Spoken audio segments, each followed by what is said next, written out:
আসসালামু আলাইকুম, আসমাস ডায়েরি থেকে স্বাগতম। আমি আজ এখানে আধা কেজি বটবটি আর 3টা ইলিশ মাছের ডিম নিয়েছি। এগুলি একসাথে আমি ভাজি করব।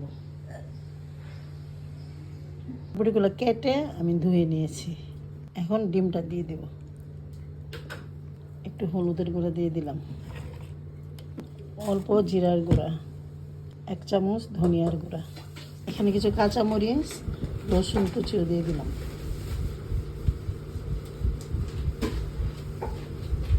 এগুলি ভালো করে মাখিয়ে নিব।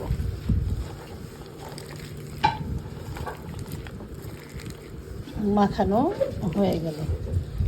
এখন আমি চুলায় একটা কড়াই বসাই দিব। লবণ দিতে ভুলে গিয়েছিলাম।